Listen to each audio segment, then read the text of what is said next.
प्रिय किसान बंधु, अन्नदाता महोदय, आप सभी को नंदकिशोर कुमार किसान सलाहकार की तरफ से हार्दिक शुभकामनाएं। जय हिंद। हमारे मित्रों, हमने बहुत फसल उत्पादन करते हैं, लेकिन उसे क्या करना चाहिए, सर्वप्रथम बीज को कैसे शोध करना चाहिए, क्या करना चाहिए, लोगों को पता नहीं रहता है। बिना बीज को शोध किए हुए ही खेत में डाल देते हैं। जिस तरह से एक छोटा बच्चा है जिसको शुरुआती में पोलियो को 2 बूंद दवा देते हैं तो पोलियो रोग खत्म हो जाता है, इसी तरह से हम बीज का टीकाकरण करते हैं। फसल सुरक्षा के लिए सर्वप्रथम हमको क्या करना है, तो बीज का टीकाकरण करना है। टीकाकरण करने से क्या मतलब है, तो कहते हैं कि हमने बीज को उपचारित करेंगे तो उससे कीट व्याधि का मुक्ति होगा और फसल का अधिक पैदावार मेरा उपज होगा। इसके लिए हमने बीज उपचार करने के लिए कुछ दवाएं हैं।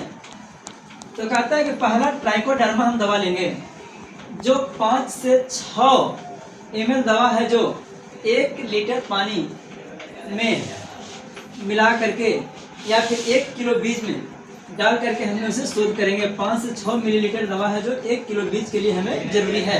कहता है कि इसको शोध करने से क्या होगा, तो फफूंद जनित रोग है उससे बचाव होगा। दूसरा है कार्बेंडाजिम 50% या फिर 50% WS। कहता है कि ये 2 ग्राम दवा हमने 1 केजी बीज के लिए हमने जो शोध करने के लिए लेंगे, ये फफूंद जनित रोग से बचाव के लिए है।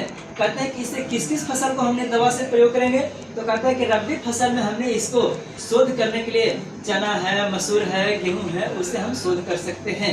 इससे हमें फफूंद जनित रोग से हमें छुटकारा मिल सकता है, उसके लिए है जो किया गया है। कहते हैं कि दूसरा तो हमने कार्बेंडाजिम, तीसरा हमने क्लोरोपाइरीफास से कर सकते हैं 20% इसी।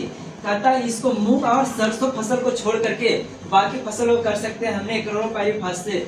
इससे क्या है, अब जमीन में मिट्टी में दिया लग जाता है, तो उस दिया को बचाव के लिए हमने, यानी दिया को खत्म करने के लिए, दिया से बचाव के लिए मिट्टी जनित रोग कीट के लिए, यानी मिट्टी में जो कीट रह रहा है उससे बचाव के लिए, यानी बीज को हमने कुछ बचाव करना है, यानी उसको कुछ बिगाड़ नहीं सके। अब क्लोरोपाइरीफास के कारण जाके मेरा बीज जो खत्म हो जाता है उसको, तो उससे बचाव के लिए हमने क्लोरोपाइरीफास से हमने शोध करेंगे मिट्टी जनित रोग बचाव के लिए। अगला है राइजोबियम। कहते हैं कि जो भी रबी फसल के लिए हमने चना का, मूंग, मसूर का, ये सब बीज का हमने है जो शोध करेंगे तो राइजोबियम कल्चर से करेंगे। इससे क्या फायदा होगा, तो उसका पेड़ में नाइट्रोजन फिक्स बैक्टीरिया के लिए होता है। जब हम जड़ को कबाड़ते हैं तो उसमें छोटा छोटा गांठ रहता है, उसमें बैक्टीरिया होता है, तो उसको संरक्षण के लिए, इसको बचाव के लिए हमने राइजोबियम कल्चर से है जो उसका शोध करते हैं। इसलिए आप कम से कम एक दवा से जरूर अपने बीज को है जो शोध करिए, ताकि आपका बीज सुरक्षा हो सके। उसके बाद ही खेत में लगाइए, तभी आपका अधिक पैदावार उपज हो सकता है। ट्राइकोडर्मा, कार्बेंडाजिम, क्लोरोपाइरीफास, राइजोबियम के कल्चर से जरूरी शोध करें। अब इसे शोध करने के लिए भी तरीका हम आगे के वीडियो में बताएंगे। ताकि मेरा YouTube चैनल को सब्सक्राइब कर लीजिए, आगे वीडियो आपकी तरफ से। जय हिंद किसान भाई।